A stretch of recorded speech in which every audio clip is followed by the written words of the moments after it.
Hello and welcome to the lecture series of complex analysis. Sorry, गलत introduction हो गया। Hello everyone, welcome to Exadmy redefining education.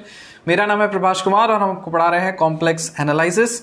इस lecture में हम लोग सेकेंड वाला जो पार्ट है एनालिटिक फंक्शंस का वो देखेंगे। एनालिटिक फंक्शंस पार्ट 1 में हम लोग मिलने थॉमसन मेथड से हम लोग एनालिटिक फंक्शन निकालना सीखे, काफी अच्छी तरह से सीखे। और इस लेक्चर में हम लोग सीआर इक्वेशंस मेथड से सीखेंगे।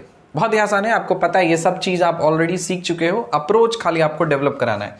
देखो ध्यान से, सीआर इक्वेशंस मेथड में क्या करना है, find the analytic function F of Z is equal to you of are theta plus I of V R theta given that V of are theta is equal to R square cos 2 theta minus R cos theta plus 2। तो इसमें आपको एक function दे दिया, मतलब मान लीजिए u of are theta plus I times v of are theta कोई function है, उसमें से v दे दिया है आपको, और किसके फॉर्म में, पोलर फॉर्म में। जरूरी नहीं कि हमेशा आपका क्वेश्चन कार्टेशियन फॉर्म में है, ऐसा जरूरी तो बिल्कुल भी नहीं है। पोलर फॉर्म में भी आ सकता है आपका क्वेश्चन, तो ये पोलर फॉर्म है। अगर v दिया है तो इससे आपको f ऑफ z निकालना है, और फिर वो निकाल करके आप क्या कर सकते हो, u निकाल सकते हो। मिलने थॉमसन मेथड में हमको अगर u दिया रहता था तो उससे हम लोग क्या निकालते थे, u अगर दिया रहता था, देखो यहाँ पे मिलने थॉमसन मेथड में अगर सपोज u दिया रहता था तो इससे पहले सबसे पहले हम लोग f ऑफ z निकालते थे, फिर कंपेयर करके हम लोग v निकालते थे। और अगर v दिया रहता था तब सबसे पहले f ऑफ z निकालते थे और फिर कंपेयर करके u निकालते थे। ये मिलने थॉमसन मेथड है, Milne Thomson method. Cauchy Riemann equation method में आपको अगर u दिया रहेगा तो सबसे पहले आप v निकालोगे, इसके बाद f ऑफ z पे जाओगे, या अगर v दिया रहेगा तो u निकालोगे और इसके बाद फिर आप f ऑफ z पे जाओगे। तो दोनों में आपको अल्टीमेटली गोल सेम है, f ऑफ z और उसका कॉन्जुगेट निकालना। चाहे आप ऐसे निकालें मिलने थॉमसन मेथड लगा के, या फिर आप कॉची रीमैन इक्वेशन मेथड ला करके ये सॉल्व करें। तो क्योंकि हम लोग आप अभी पढ़ रहे हैं कॉची रीमैन मेथड, इसलिए इसका अप्रोच देखो। v of are theta is equal to R square cos 2 theta minus R cos theta plus 2, ये हमको v का दिया हुआ है, ठीक। Using the C R equation method आपको करना क्या है, आपको v दिया है, निकालना क्या है, u निकालना है। और आपको पता है कि u जो फंक्शन होता है वो r और थीटा का फंक्शन होता है। तो ये जो मैंने रिलेशन लिखा है ये एक्चुअली पीडी ओडी, मतलब जो आपका डिफरेंशियल इक्वेशन वाला कॉन्सेप्ट है, नॉलेज है, उसको यहाँ पे अप्लाई किया गया है। और एक बात मैं बता दूं आप लोगों को, कान खोल करके और भेजा खोल करके आप सुन लीजिए। जो लोग अभी प्रीवियस ईयर क्वेश्चंस अटेम्प्ट करने की कोशिश कर रहे होंगे बिना कॉन्सेप्ट को जाने हुए, और सोच रहे होंगे कि अच्छा हम ये क्वेश्चंस कर लेंगे, यही एग्जाम में आ जाएगा, शॉर्टकट मार लेंगे, आईएएस बन जाएंगे। अरे बउआ, नहीं बन पाओगे। तुम जिंदगी में शॉर्टकट मारोगे ना, कहीं नहीं बन पाओगे, बेरोजगार रहोगे। लिखो, मैं माथे पे लिख लो, मैं बेरोजगार रहूंगा। क्यों? क्योंकि मैं शॉर्टकट मारता हूं जिंदगी में, और शॉर्टकट मारने वाले कभी भी ऊपर लेवल तक नहीं जाते। ग्रुप सी, ग्रुप डी, यही चपरासी नौकरी या प्राइवेट कंपनी में इस तरह का छोटा मोटा नौकरी करते हैं शॉर्टकट मारने वाले। और जो शॉर्टकट नहीं मारते, समय लगता है, वो यहां पे जाते हैं, या तो यूपीएससी निकाल करके आईएएस वाईएएस बनते हैं, आईपीएस बनते हैं, या फिर एकेडमिक्स में जाकर के डायरेक्टर बनते हैं, डिप्यूटी डायरेक्टर बनते हैं, प्रोफेसर बनते हैं। दोनों में समय लगता है, ठीक है। तो अगर आप शॉर्टकट मारना सीख रहे हो तो ना तो आप इधर होगे ना तो आप इधर होगे, दोनों हाई पोस्ट है, हाई पोजीशन है, रेप्यूटेड है, कहीं नहीं रहोगे। कहाँ रहोगे? यहाँ रहोगे। यहाँ पे क्या आता है, वही प्राइवेट की नौकरी, छोटी मोटी, और घर पे पीला पेंट, बीवी बच्चा, मिडिल क्लास फैमिली। तो आप डिसाइड कर लीजिए कि आपको लाइफ में शॉर्टकट मारना है या समय लेकर के पेशेंस के साथ बिना शॉर्टकट मारे हुए मेहनत करना है, ठीक है। तो प्रीवियस ईयर क्वेश्चंस के लिए क्वेश्चन जो फ्रेम होता है ना बुआ, 13 सब्जेक्ट है ना, इंटरलिंक करके बनते हैं क्वेश्चंस। ऐसा नहीं है, कुछ क्वेश्चंस होते हैं जो डायरेक्ट फार्मूला बेस्ड आते हैं, वो आप बना सकते हो। लेकिन maximum most of the questions में आपको 3-4 कॉन्सेप्ट फिक्स करके मिक्स करके इधर उधर खिचड़ी बना करके आपको दिया जाता है, परोसा जाता है। वो लोग बेवकूफ़ नहीं बैठे हैं यूपीएससी चेयरमैन वाले, मतलब बोर्ड वाले, और जो क्वेश्चन सेट करते हैं बहुत शातिर लोग हैं, और वो हर तरह से आपको टेस्ट करते हैं। एकदम छटा जाएंगे आप, शॉर्टकट मार के जाएंगे ना, एकदम छटा जाएंगे। इसलिए शॉर्टकट नहीं मारना है आपको। इसलिए मैंने बताया कि कोर्स कंप्लीट होगा, उसके बाद प्रीवियस ईयर क्वेश्चंस का मैं आपको तरीका बताऊंगा, उसको कैसे सॉल्व करते हैं। ठीक है, अभी उस पर हाथ नहीं डालना है, जल जाओगे। किस में हाथ डालना है अभी? टेक्स्ट बुक्स में हाथ डालो। बहुत लोग शॉर्ट पूछते रहते हैं, सर सिर्फ इस कोचिंग इंस्टीट्यूट के स्टडी मटेरियल नोट्स पढ़ने से काम हो जाएगा? एहसान कर रहे हैं आप क्या नोट्स पढ़ के? नहीं ना, आप अपने लिए पढ़ रहे हैं। तो किसी का हो जाएगा, किसी का नहीं होगा, लेकिन आपको क्या करना, आपको text book, standard text book जो रेप्यूटेड प्रोफेसर्स ने लिखा है बड़ी मेहनत से, उसके आप सॉल्व्ड एग्जाम्पल्स को बनाएंगे, उसके आप एक्सरसाइज प्रॉब्लम्स बनाएंगे, चुन चुन के बनाएंगे इस लेवल पे। जब आप कंप्लीट हो जाएगा पूरा कोर्स, तब आप जाएंगे प्रीवियस ईयर क्वेश्चंस। हाँ, आप बस आपको आइडिया देखने के लिए कि कैसा कैसा क्वेश्चंस आ रहा है वो आपको देखना है, ठीक है, और ट्राई करना है। बन जाएगा, अभी उसकी कोई गारंटी नहीं है। गारंटी तब होगी जब कोर्स आप कंप्लीट करेंगे, स्टैंडर्ड बुक्स के क्वेश्चंस आप सॉल्व करेंगे। इसलिए मैंने बता दिया, देखो यहाँ पे डिफरेंशियल इक्वेशन की क्या, कौन सब्जेक्ट चल रहा है अभी? कॉम्प्लेक्स चल रहा है। कॉन्सेप्ट क्या लग रहा है? Differential equation. पढ़े हो? नहीं पढ़ा है, इसके बाद आएगा। लेकिन इसीलिए तो बताया ना कि आपको मिक्स्ड होकर के आते हैं, वो सारे कॉन्सेप्ट्स आपको पता होना चाहिए। तो इसलिए बाइस्ड नहीं होना है। du is equal to do you do R, ये रूल होता है टोटल डिफरेंशियल या टोटल डेरिवेटिव फाइंड करने का। अगर कोई एक वेरिएबल किसी दो वेरिएबल्स पे अगर डिपेंड कर रहा हो, u is equal to you of are theta, तो total derivative of u could be written as partial derivative of u with respect to r into d r plus partial derivative of u with respect to theta D theta. ये total differentiation का rule होता है। ये हम लोग differential equation जब सीखेंगे उसमें और बहुत सारे अलग अलग रूल, पैरामीटर सब सीखेंगे। लेकिन फिलहाल अभी इस तरह के प्रॉब्लम को सॉल्व करने के लिए ये एक सुझाव है कि इस समय आप इस फॉर्मूला को रट लेना है। क्या करना है? रट लेना है, खा पी के पचा जाना है। हो गया, बस यही था कॉन्सेप्ट, यही था कैच। इसके बाद और तो आप जानते हो Cauchy Riemann equations polar form में क्या होता है? Do you do R is equal to 1/r do we do theta. सिखाए हैं, टेस्ट में हम प्रूफ भी दिए थे। उसके बाद do you do theta is equal to -r dough we do R. तो आप 1000 बार करो, अब कभी जिंदगी में नहीं भूलोगे। जरूरत है, देख लो यहां पे आपको निकालना क्या है। वैसे आपको निकालना है u, दिया क्या है आपको? v। तो आप कुछ भी करोगे तो आप v के टर्म्स में कर पाओगे ना, ताकि यहां पे आपको v का दिया हुआ है तो आप यहां से ये सब चीज निकाल सकते हो। तब निकालोगे जब इसको आप v के टर्म्स में कन्वर्ट करोगे। सिंपल सी बात है। अब आप रूल तो समझ गए हो क्या करना है। टोटल डेरिवेटिव वाला रिलेशन लिखा, उसके बाद du के जगह पे आपको du ही रहने देना है। डो यू डो आर के जगह पे आपको ये सब्स्टिट्यूट करना है कॉची रीमैन इक्वेशन से। डो यू डो थीटा के जगह पे -r dough we do R substitute करना है। तो जैसे आपने इसको सब्स्टिट्यूट किया तो डो यू डो आर के जगह पे ये आया, dr उतरा। डो यू डो थीटा के जगह पे -r dough we do r आ गया, डी थीटा के जगह पे डी थीटा आ गया। पूरी तरह से खेल खत्म नहीं। आपको यहां पे डो यू डो थीटा के जगह पे कुछ पुट करना है और डो वी डो आर के जगह पे पुट करना है। कहां से मिलेगा मुझे डो वी डो थीटा? मुझे क्वेश्चन में दिया हुआ है v की वैल्यू, मतलब v का रिलेशन।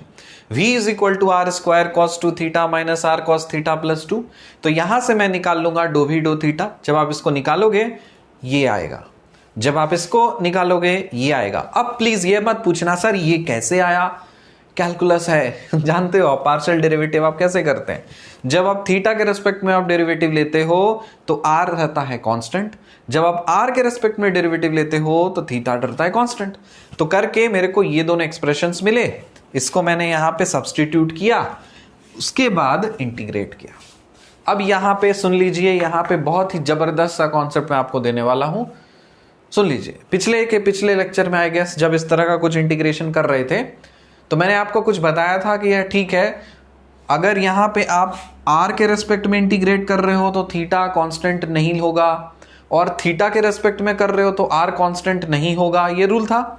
और उसमें कुछ f ऑफ x कुछ आ गया था, कुछ किसी ने कमेंट भी किया था, सर कैसे करें, कैसे कर दिए आप। सुन लीजिए, अगर वो कॉन्सेप्ट अगर आपको समझ में नहीं आया तो आपको दूसरा तरीका बता देते हैं, एक ट्रिक बता देते हैं, उसको आप रफ में कर लीजिएगा, फिर उसको आप इंटीग्रेट कर दीजिएगा। सुन लीजिए यहाँ पे, जैसे du is equal to -2r sin 2 theta dr लिखा, प्लस साइन थीटा dr है, -2r square cos 2 theta D theta plus r cos theta D theta. यहां तक आ गया बात समझ में।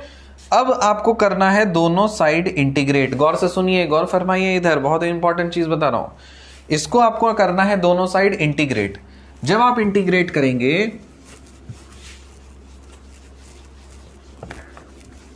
तो यहां पे आप फंसने का चांस रहेगा आपको। आप बोलेंगे सर कैसे करें हम इंटीग्रेट, तो ये वाला जो चीज है मैं इसको ऊपर लिख दे रहा हूं। सबसे पहले यहां लिखिए du is equal to -2r sine 2 theta dr, फिर plus sine theta dr minus 2r square cos 2 theta D theta plus r cos theta D theta. अब सुनो, दोनों साइड करना है मुझे इंटीग्रेट, और आपको पता है कि जब आप r के रेस्पेक्ट में इंटीग्रेट करते हो तो थीटा कांस्टेंट नहीं होता है, डेरिवेटिव नहीं है ये कि पार्शियल डेरिवेटिव कर दिए, पार्शियल इंटीग्रेशन वैसा अब ये नहीं है, कॉन्सेप्ट है यहाँ पे लगाना है। r के रेस्पेक्ट में इंटीग्रेट कर दिए तो अच्छा इसको कांस्टेंट ले लिए, बाहर कर दो, इंटीग्रेट कर दो, नहीं। फिर यहाँ पे dr के रेस्पेक्ट में इंटीग्रेट r के रेस्पेक्ट में करना है तो इसको कांस्टेंट ले लो बाहर, इसका इंटीग्रेशन हो जाएगा r, छोड़ दो वैसे, नहीं। फिर इसी तरह से बहुत लोग करेंगे कि थीटा के रेस्पेक्ट में इंटीग्रेशन करना है तो इसलिए क्या करें कि ठीक है चलो इस वाले को अंदर रख देते हैं, इसको बाहर कर देते हैं, इंटीग्रेट करके कर देते हैं, काम तमाम हो जाएगा। नहीं करना है आपको। आपको याद रखना है trick.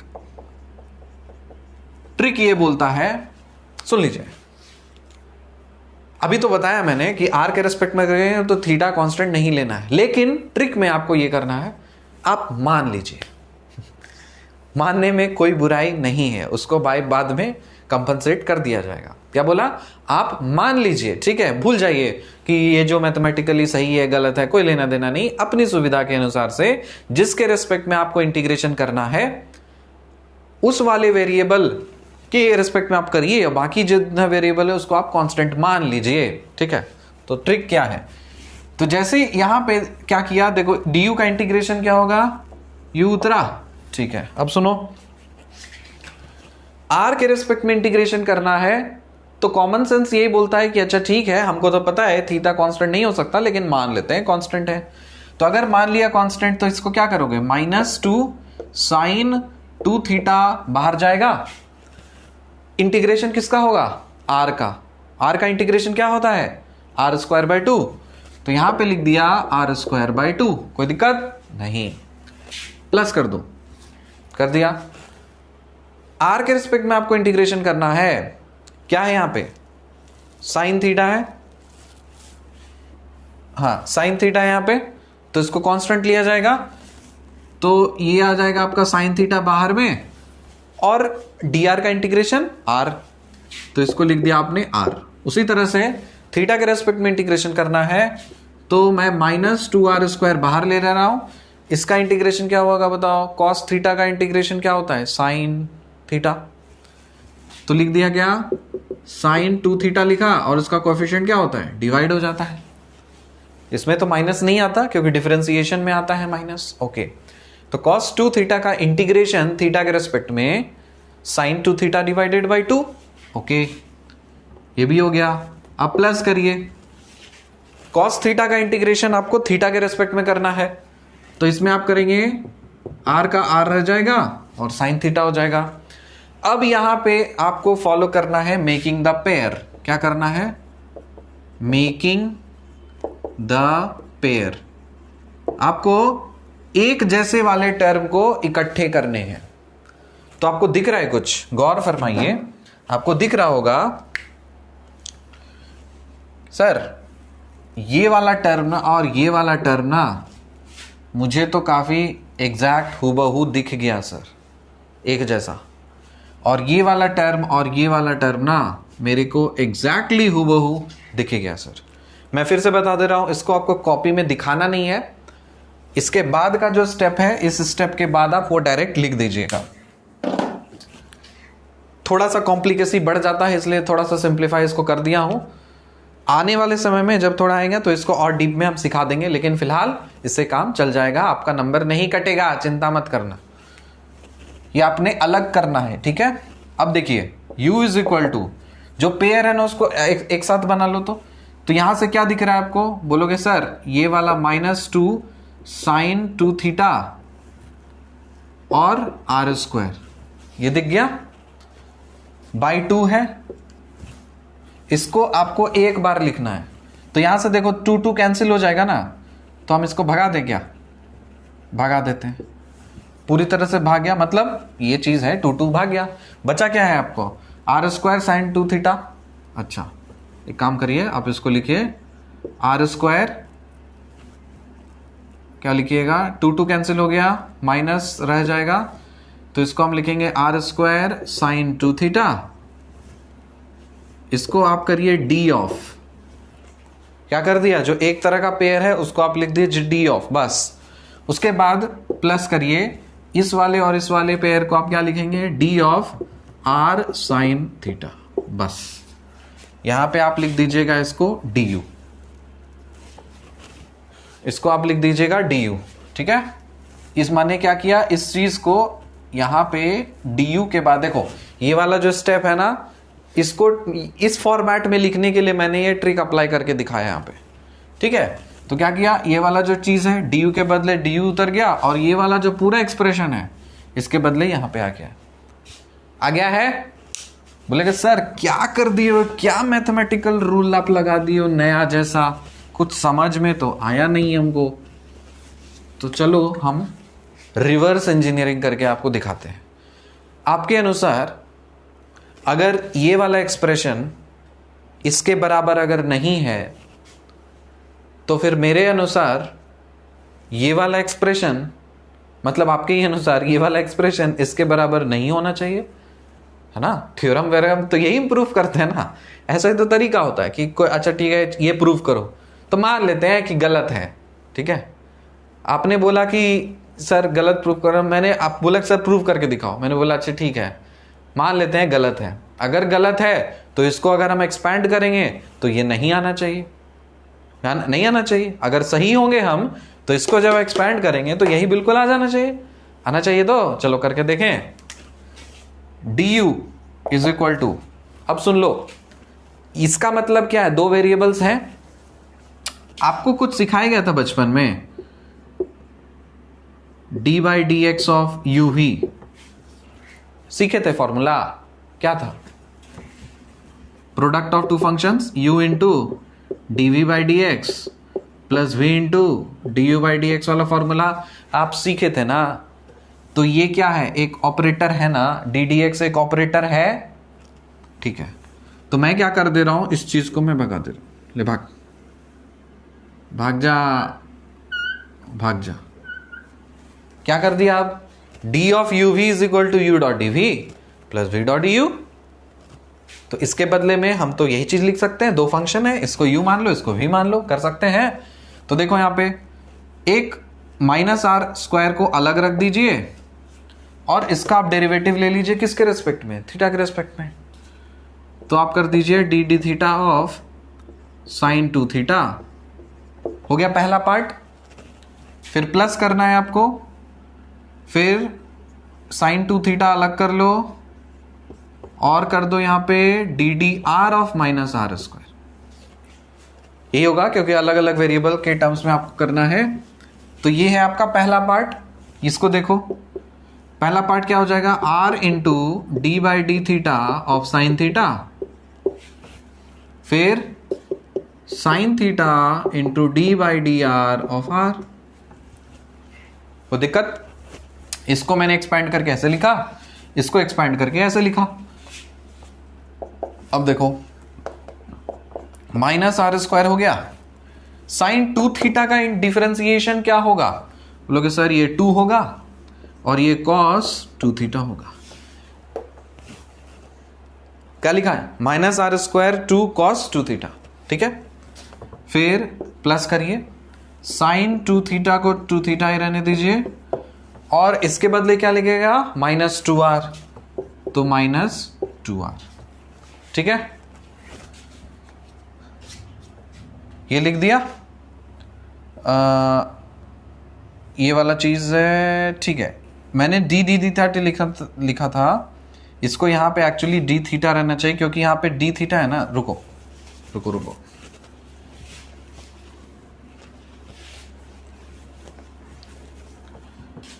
D of U V is equal to U dot D V plus V dot D U. ये चीज आपको करना है, फर्स्ट फंक्शन और डिफरेंशिएशन ऑफ सेकेंड फंक्शन वगैरह।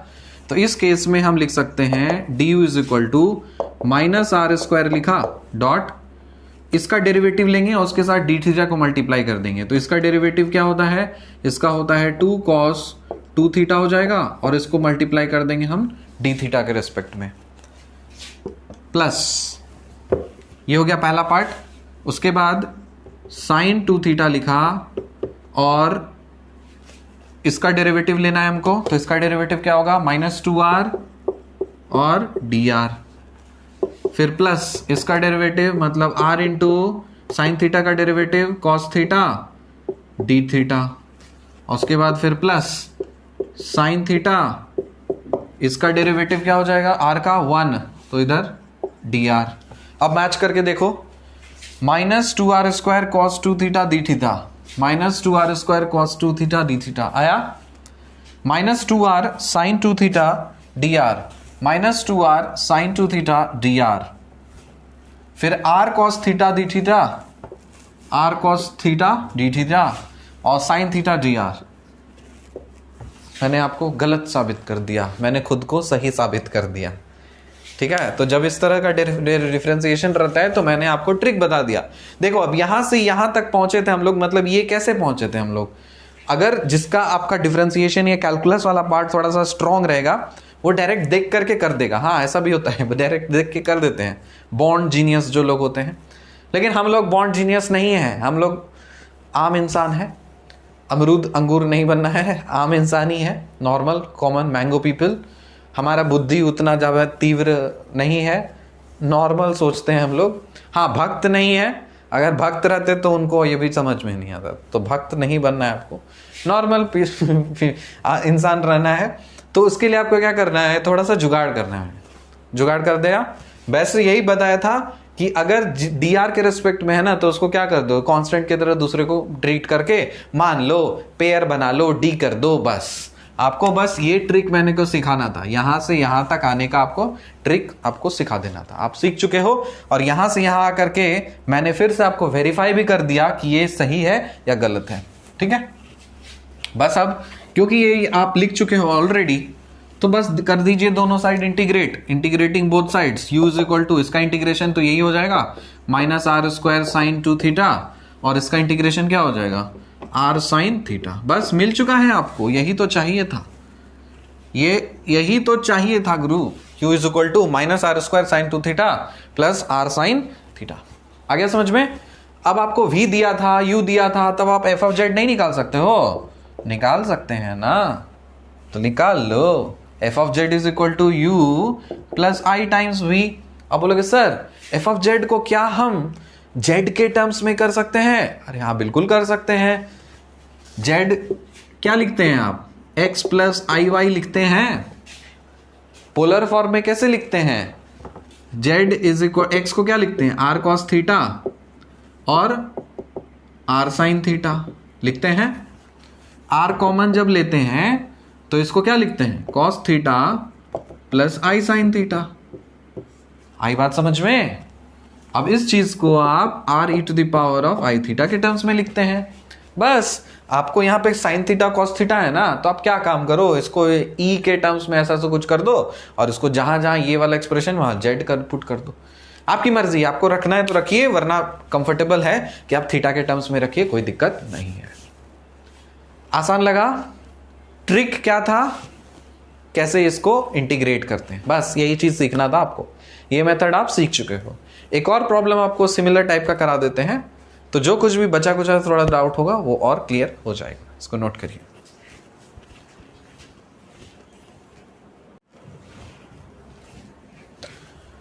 अगला सवाल आपके स्क्रीन पे, determine the analytic function and imaginary part whose real part is this. तो आप जानते हो कोई भी फंक्शन, कॉम्प्लेक्स फंक्शन को हम इस तरह से लिखते हैं u प्लस आई वी। इसमें ये रियल पार्ट होता है, ये इमेजिनरी पार्ट होता है। तो इसमें आपको रियल पार्ट दे चुका है और आपको बोला इमेजिनरी पार्ट निकाल लीजिए। तरीका आपको सिखा दिए हैं। इसको आप मिलने थॉम्सन मेथड से भी लगा सकते हैं फॉर्मूला, या फिर आप इसको कॉची-रीमैन इक्वेशन मेथड से सॉल्व कर सकते हैं। तो हम लोग कॉची-रीमैन इक्वेशन मेथड से सॉल्व करेंगे। इसमें आपको जो कॉन्सेप्ट चाहिए वो चाहिए क्या? टोटल डेरिवेटिव का। अब आपको निकालना है v निकालना है। तो आप क्या लिखेंगे? v is nothing but a function of x and y। ये तो आप जानते हो। इसका आप टोटल डेरिवेटिव जब आप लेंगे तो लिखेंगे du is equal to do v by do एक्स dx, फिर plus do v by do y into D Y. Cauchy Riemann equation से आप जानते हो do u do x is equal to do v do y and do u do y is equal to minus do v do x। यहां आपको put करना है dough v do x। तो आप थोड़ा सा मॉडिफाई कर लीजिए। डो v डो x को आप लिख सकते हो minus do u do y। इसमें तो कोई दिक्कत ही नहीं है, कोई बात ही नहीं है। और डो v डो y के जगह पे आप क्या लिखेंगे? डो v डो y के जगह पे आप लिखेंगे डो u डो x। इसमें भी तो कोई बात ही नहीं है। ठीक है, पल्लव सर याद आ गए हमको। तो du is equal to do v do x dx plus do v do y dy। Perfect, put कर दीजिए ना। जब आप, क्योंकि आप डो v डो x कैसे निकालेंगे? नहीं निकाल सकते, आपको u दिया हुआ है। तो यहां पे आप लिखेंगे from CR equations du is equal to do v do x के जगह पे minus do u do y लिखा रहेगा और dx का dx उतरेगा, फिर plus do v do y के जगह पे डो u डो x रहेगा और dy के जगह dy उतरेगा। अब आप easily do u do y निकाल सकते हो, easily do u do x निकाल सकते हो। तो यहां से हम निकालते हैं, डो u डो y निकालो। डो u डो y निकालना है आपको, y के रेस्पेक्ट में करना है तो x को कांस्टेंट, तो इसका क्या होगा? जीरो माइनस y के रेस्पेक्ट में करना है ना, तो ये इधर जाएगा माइनस 6xy हो जाएगा, माइनस 6xy हो जाएगा। ये हो जाएगा जीरो, ये हो जाएगा माइनस 6y, ये भी हो गया जीरो। फाइनली ये आपको मिल चुका है माइनस 6xy माइनस 6y। फिर डो u और क्या चाहिए आपको? डो u डो y तो निकाल लिया, और डो u डो x चाहिए। अब इसको आप x के रेस्पेक्ट में डेरिवेटिव लोगे तो ये बन जाएगा 3x स्क्वायर, और ये बन जाएगा माइनस 3y स्क्वायर, साथ ही फिर ये क्या बनेगा? 6x plus 6x। ओके, ये बन जाएगा जीरो, ये बन जाएगा जीरो। तो आपको मिल चुका है, डो u डो y मिल गया है, डो u डो x मिल चुका है। यहां पे पुट करो तो du को लिख सकते हो, देखो minus do u do y के बदले पे माइनस ऑफ इसका करोगे तो ये प्लस बनेगा, तो 6xy plus 6xy plus 6y, इसको अलग रहने दीजिए और इधर आप लिखिए dx। फिर plus do u do x के जगह पे आप क्या लिखेंगे? ये वाला पूरा टर्म, तो 3x square minus 3y square plus 6x लिख दिया, और इसको आप कर दिया है क्या? यहां पे लिख दीजिए आप dy। ठीक है, परफेक्ट। आगे बढ़ते हैं। ये करने के बाद इसको आपको करना है इंटीग्रेट। क्या आप इंटीग्रेट कर सकते हैं प्रभु? तोड़ दीजिए, इसको तोड़ दीजिए पूरी तरह से। आप पहले लिखिए du is equal to 6xy dx plus 6y dx plus 3x square dy minus 3y² dy plus 6x dy करें।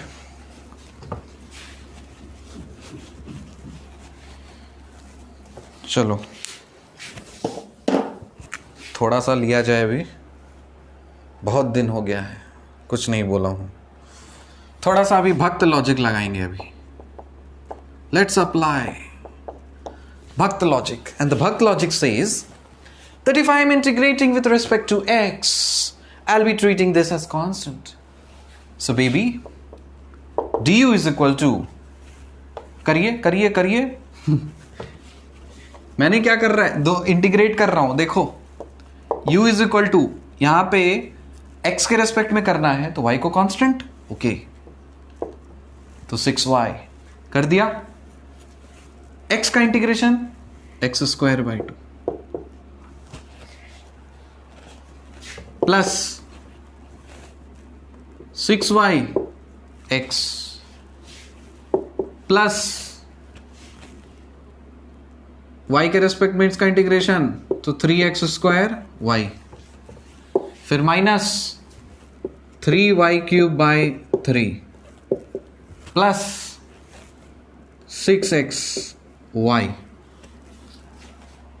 हो गया, या और कुछ बचा? ये भक्त मुझे बहुत कंफ्यूज करता है, so let me check. 3x² dy 3y², okay. मुझे आपको ये बताना था कि देखिए, जब आप इसको इंटीग्रेट करेंगे, इसको इंटीग्रेट करेंगे, इसको इंटीग्रेट करेंगे, इसको और इसको, आप गौर से सुनो दुनिया वालों,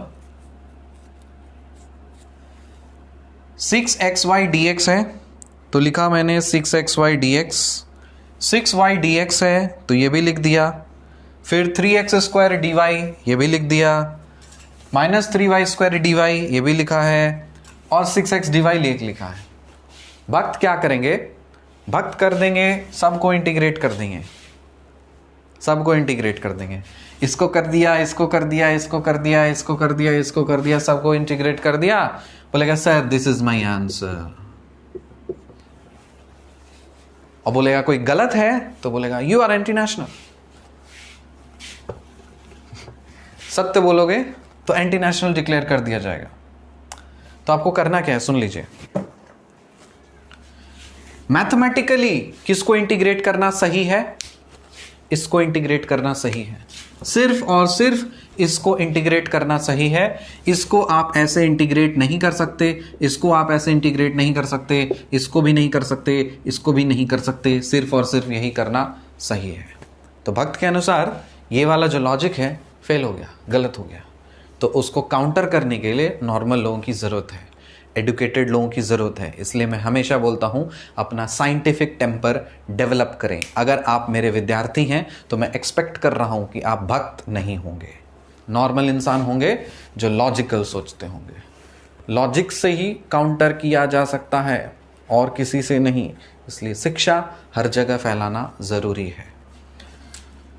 काउंटर करो इसको, नॉर्मल लॉजिक लाओ, नॉर्मल लॉजिक और फैक्ट पे बात करो।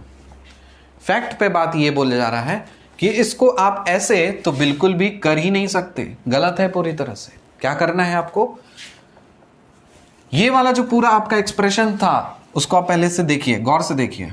du is equal to 6xy dx है प्लस 6y dx है प्लस 3x² dy है माइनस 3y² dy है और प्लस 6x dy है।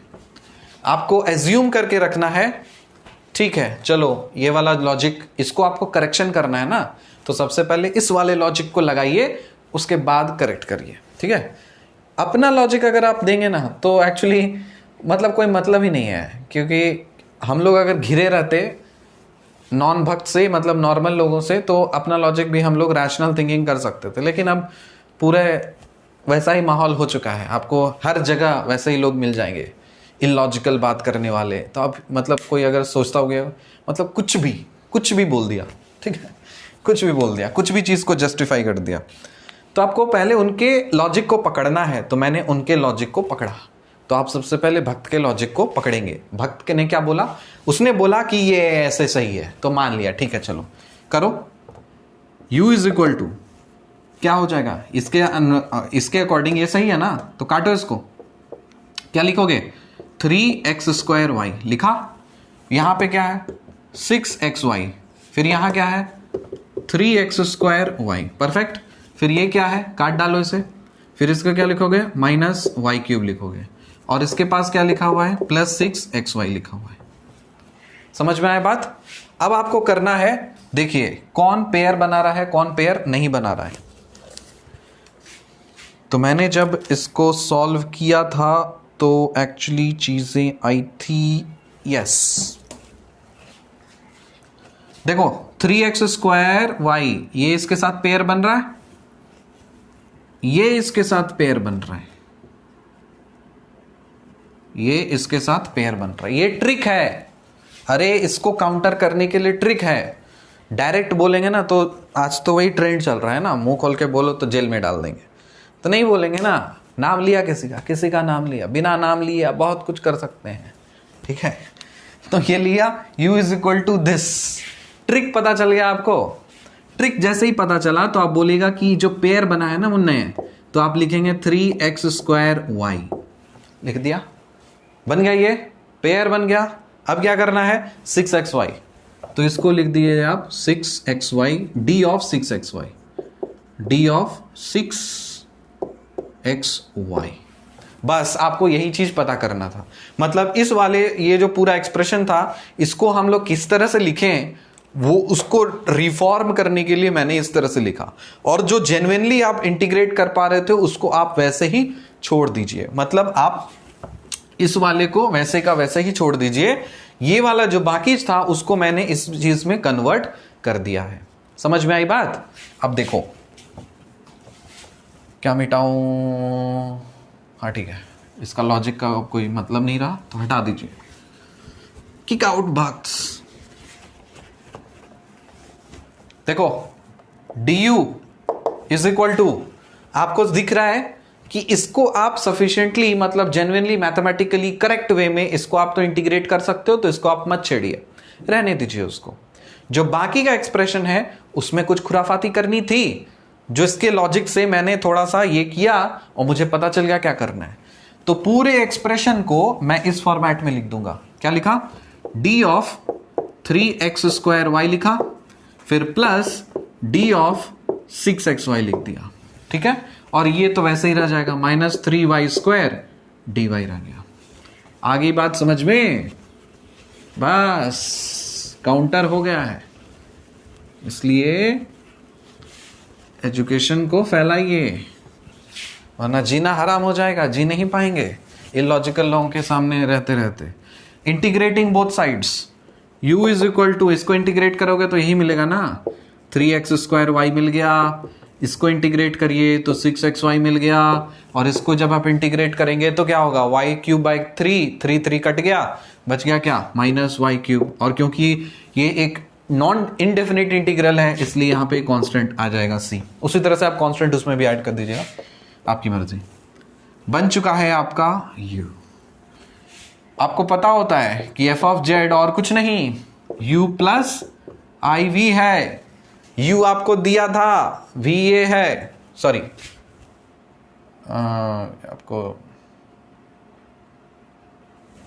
u इज इक्वल टू ये दिया था ना 3x² y, सॉरी मैंने v निकाला है, यहाँ पे v था dv, yes.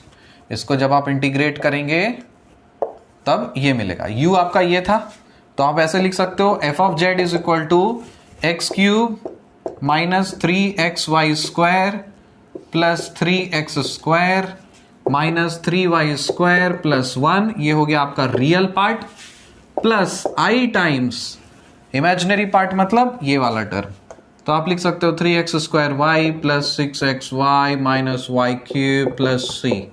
Late me check the answer. Yes, I am 100% correct. This is my correct answer. 3x square y plus 6xy minus y cube plus c, और ये आ चुका है, कोई दिक्कत नहीं। अब बचा हुआ है आपके पास आखिरी चीज जो हम लोग हार्मोनिक कॉन्जुगेट फाइंड करना सीखेंगे। किसको हम लोग हार्मोनिक कॉन्जुगेट बोलते हैं और किसको नहीं बोलते हैं। समझ में आया? एक महत्वपूर्ण ज्ञान दिया मैंने आपको। कोई अगर इलॉजिकल बातें करे तो उससे डरना नहीं है। हो सके तो पड़ाक से लगा दिया करो या फिर फैक्ट्स और लॉजिक से मार दिया करो। समझ में आया? चुप नहीं रहना, डरना नहीं है किसी का। आखिरी चीज क्या है? आखिरी चीज है मौत। जब मौत का डर नहीं होगा ना, अरे क्या चीज का डर तुम्हें, क्या चीज का? तो मुझे तो कुछ चीज डर नहीं है, ठीक है? सब चीज खो दिया मैंने, खो दिया अपने लाइफ से। इसको नोट करिए आप।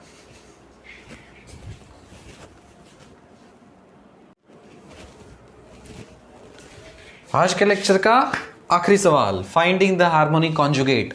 सर कुछ नया बता रहे हो क्या? ये कुछ नया नहीं है, बस आपको एक क्वेश्चन फ्रेम करने का इस तरह से पूछ सकता है।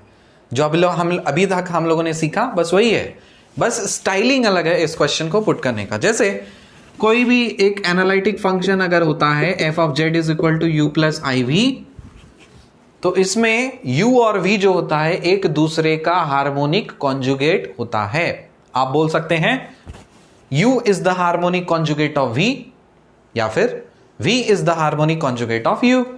क्लियर है? तो क्वेश्चन पढ़ो, find the harmonic conjugate of u, मतलब v निकालने बोला है, सिंपल सी बात है। And also find the corresponding analytic function. u दिया है, आपको बोला v निकाल लो और f ऑफ z निकालो, सेम प्रॉब्लम है। अब इस प्रॉब्लम को जैसे आप क्या कर रहे हो, u दिया है, इससे आपको v निकालने बोला, ठीक है? तो इसमें भी तरीके हैं, बहुत सारे तरीके। दो तरीके हम लोगों ने सीखा, मिलने थॉमसन और CR इक्वेशन मेथड। परफेक्ट। तो इसको आप दोनों मेथड से बना सकते हो, कोई दिक्कत नहीं है। हम क्या करेंगे, सॉल्व करेंगे इसको CR इक्वेशन मेथड से, क्योंकि अभी इसमें ये लेक्चर CR इक्वेशन के लिए डेडिकेटेड है। तो u is equal to e to the power of x cos y रहेगा, फिर plus X cube minus 3xy square. ठीक है? क्या किया जाए, आपको निकालना क्या है, v निकालना है। आपको पता है कि v जो फंक्शन है किसका फंक्शन है, x और y का फंक्शन है। तो टोटल डेरिवेटिव से क्या लिखा जा सकता है, dv is equal to do v do x into D X plus do v do y into D Y. Cauchy Riemann equation से आप जानते हो डो u डो x होता है डो v डो y के, और डो u डो y होता है minus do v do x के। सब्स्टिट्यूट करिए तो dv को आप लिख सकते हैं डो v डो x के जगह पे minus do u do y into D X plus do v do y के जगह पे आप लिख सकते हैं do u do x into D Y. अब यहां से आपके लिए आसान है, डो u डो y निकालना, डो v डो x निकालना। तो यहां से आप निकालो, डो u डो y निकालते हैं पहले। y के रेस्पेक्ट में आपको डिफरेंशिएट करना है, तो x रहेगा कांस्टेंट, तो e to the power of x रहने दीजिए। cos y का डिफरेंशिएशन क्या होता है, माइनस साइन y, तो लिखा माइनस साइन y, फिर प्लस, ये बन जाएगा 0 और ये बन जाएगा 3x कांस्टेंट, y के रेस्पेक्ट में डेरिवेटिव तो 2y, 2 इधर चला आएगा, 3 2 6, तो माइनस 6xy हो गया, तो माइनस 6xy, तो प्लस 0 माइनस 6xy हो गया। ठीक है? अब करना है आपको do u do x, x के रेस्पेक्ट में डेरिवेटिव ले लो तो y हो जाएगा constant, e to the power of x का derivative e to the power of x ही होता है, तो ये e to the power of x रहेगा cos y, इसका डेरिवेटिव 3x स्क्वायर और इसका derivative minus 3y square, x का तो डेरिवेटिव 1 हो गया, तो माइनस 3y स्क्वायर हो गया, माइनस 3y स्क्वायर हो गया। दिक्कत नहीं है? यहां से हम लिख सकते हैं dv is equal to minus of do u do y चाहिए, मतलब इस पे पूरे पर माइनस करिए, तो ये बन जाएगा प्लस, क्या बनेगा, e to the power of x sine y e to the power of x sine y, ठीक है, फिर प्लस 6xy, ठीक। फिर आपको इसके जगह पे लिख दिया डो यू डो वाई के जगह पे, यहां पे आपको करना है dx, फिर प्लस डो यू डो एक्स के जगह पे ये पूरा एक्सप्रेशन, तो e to the power of x cos y plus 3x square minus 3y square, इस पूरे पे आपको लिखना है dy। तो ये मिटा दिया, इसका काम हो गया। या पूरे पे लिखना है आपको dy। अब सवाल उठता है सर कैसे इंटीग्रेट करें? अगर हम ऐसे ऐसे कर देते हैं तो क्या ये dx का इंटीग्रेशन x हो जाएगा और इधर x कर देंगे, मल्टीप्लाई कर देंगे, फिर से वो बकवास वाला लॉजिक आ जाएगा? वो नहीं करना है आपको। सबसे पहले क्या करना है आपको पूरी तरह से तोड़ डालना है। तो आप लिखेंगे dv is equal to e to the power of x sine y को मल्टीप्लाई करना है किसके साथ? dx के साथ, फिर प्लस 6xy को मल्टीप्लाई करना है dx के साथ, plus e to the power of x cos y multiply करना है dy के साथ, फिर प्लस 3x स्क्वायर को मल्टीप्लाई करना है dy के साथ, और माइनस 3y स्क्वायर को मल्टीप्लाई करना है dy के साथ। अब इसमें आप देखो किसको मैथमेटिकली इंटीग्रेट करना सही है और किसको मैथमेटिकली इंटीग्रेट करना सही नहीं है। क्या ये सही है इंटीग्रेट करना? अगर हम ऐसे करके कर दें, नहीं, पॉसिबल ही नहीं है, तो इसको भगा दीजिए। क्या ये सही? नहीं। क्या ये नहीं? क्या ये नहीं? या हाँ ये तो है। तो आप इसको वैसे का वैसा ही छोड़ दीजिए, और जो नहीं है उस पर आप भक्त लॉजिक लगा करके उसको करेक्ट कर दीजिए। मतलब उसको बोला जाएगा भक्त को सही करना।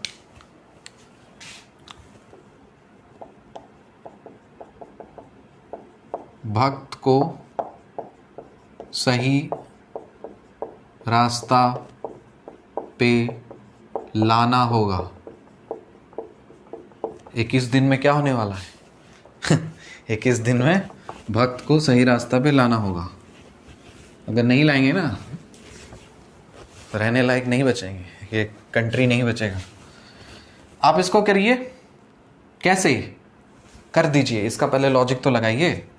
dv इज इक्वल टू, इसको dv is equal to, wait a second,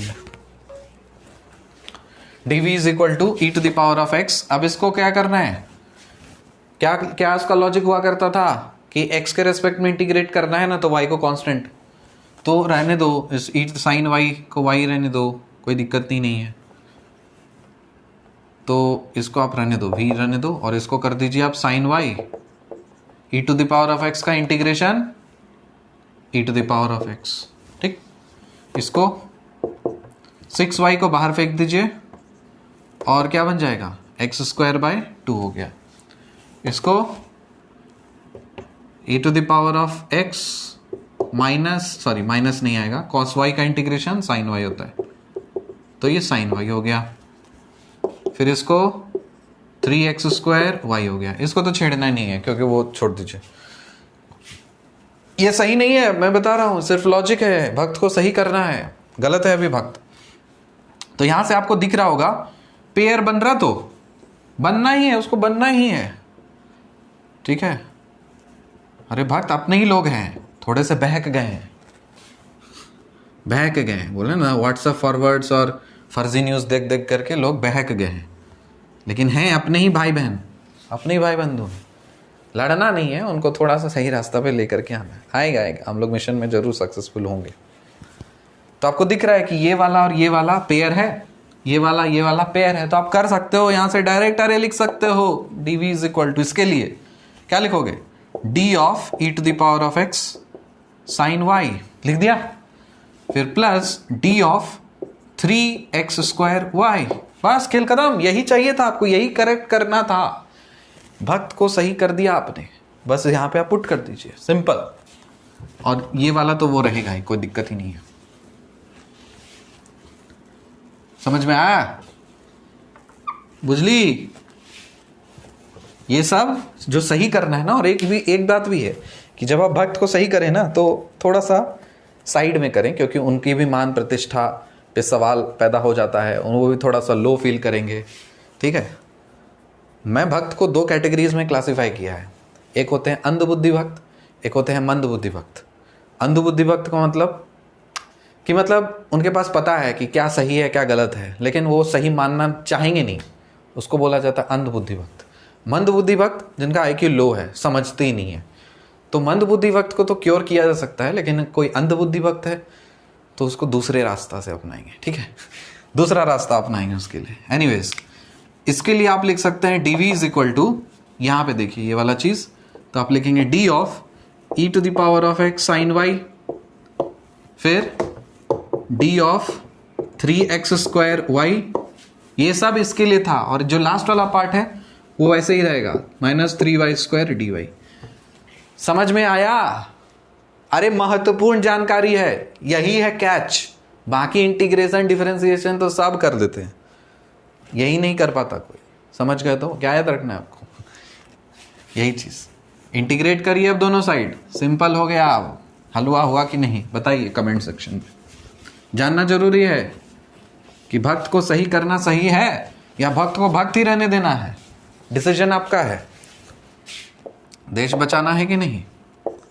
e to the power of x sine y plus 3x square y minus y cube plus c, आप डाल दीजिए आपको जो डालना है। बन गया है आपका v। ठीक, अब u दिया था, v निकल गया। f ऑफ z क्या होगा? अरे this plus i times this. Answer match करूं मेरे अपने आंसर से जो मैंने सॉल्व किया था सदियों पहले। v is equal to e to the power of x sine y plus 3x square y minus y cube plus c। मेरा नोट्स कॉपी अगर कोई आओगे ना यहाँ पे, मतलब IIT खड़गपुर आना, तो मेरे रूम में हम तुमको लेके आएंगे। ठीक है, खाली बुक्स बुक्स बुक्स बुक्स भी है और उससे ज़्यादा नोट्स कॉपी भरे पड़े हैं।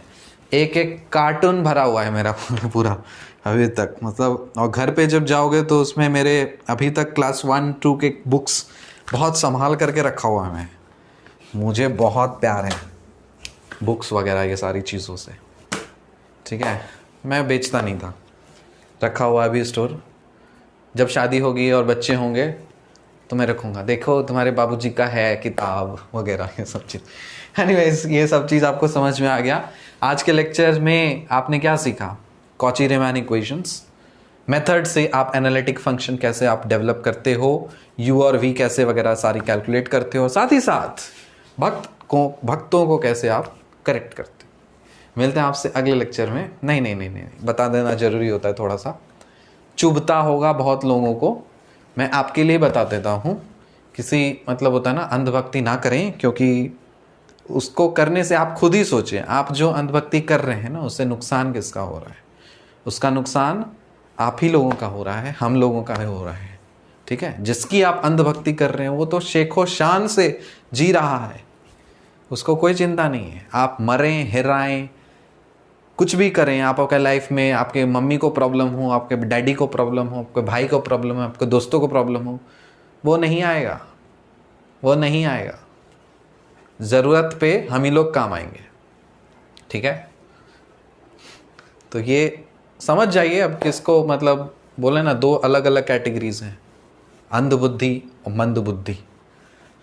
जब तक सांसें चल रही हैं तब तक कोशिश करते रहूँगा अपने देश को बचाने की। आप लोग भी कोशिश करते रहिए। और अगर लिखा होगा, विधि का विधान होगा कि भक्तों का ही राज होगा, तो क्या कर सकते हैं ना, एक दिन परलोक सिधार जाएंगे हम लोग पढ़ते पढ़ाते। मिलते हैं आपसे अगले लेक्चर में, तब तक के लिए बाय।